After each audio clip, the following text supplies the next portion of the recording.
રાજકોટ અગ્નિકાંડમાં ભાજપના કોર્પોરેટર નીતિન રામાણીએ 1.5 લાખ લઈ અને ડિમોલેશન અટકાવવાનો આક્ષેપ કર્યો છે।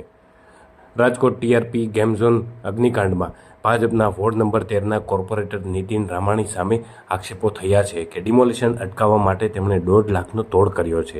આ સમગ્ર ઘટનામાં ગેમ ઝોનના સંચાલક યુવરાજસિંહે ભાંડો ફોડ્યો હતો। તો આ કોર્પોરેટર દ્વારા ઇમ્પેક્ટ ફી ભરવાને લઈ અને ભલામણ કરાઈ હતી। જોકે ઇમ્પેક્ટ ફી ભરી ગેરકાયદેસર બાંધકામ પણ કરવાનું હતું, પરંતુ અધિકારીઓ દ્વારા કોઈ મચક આપવામાં ન આવી હતી। તો આગામી સમયમાં કોર્પોરેટર નીતિન રામાણીની પણ પૂછપરછ થઈ શકે છે। મેં તો ખાલી ભલામણ કરી હતી ઇમ્પેક્ટ ફી વાટું। કોઈ બી અમે રાજકારણી માણા રહ્યા, રાજકારણી જીવડો રહ્યો, કોકનો ફોન આવે એટલે અમારે જવાબ દેવાનો હોય એને।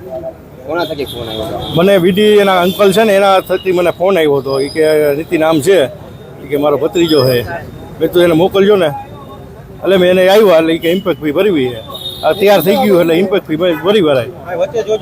એટલે ઇમ્પેક્ટ ફીનું મેં આર્કિટેક્ટને ભલામણ કરી નીરો વરુને, મેં કીધું ભાઈ આ જોઈ લે ને, એટલે એ પછી અહીંયા જોવા ગઈ હોય છે ને એને ડ્રોઈંગ બનાવ્યું બધું। પછી હમણાં 2-2.5 મહિના પહેલાં પાછા આવ્યા મારી પાસે, મને કે આમાં એ કે કાંઈ થતું નથી।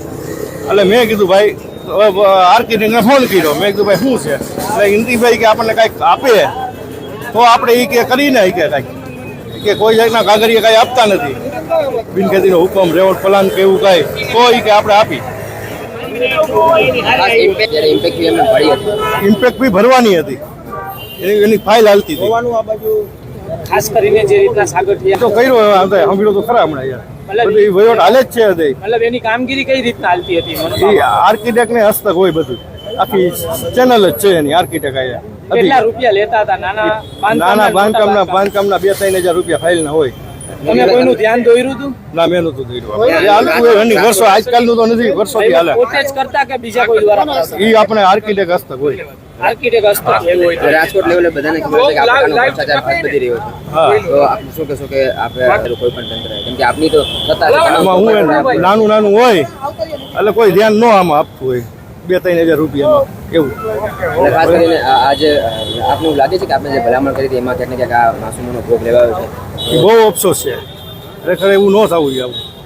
અને આ વર્ષોથી હાલતું હતું, એવું તો નહોતું હમણાં વરસથી હાલતું, આ 3-4 વર્ષથી હાલતું હતું અને અધિકારીને ખબર જ હોય ને, ધ્યાનમાં જોઈને તો શું લાગે અધિકારીઓ પર કડક પગલાં લેવા જોઈએ? લેશે જ ને, એસઆઈ સ્કીમ આખી મેલી છે, સરકાર ફૂલ કડક છે।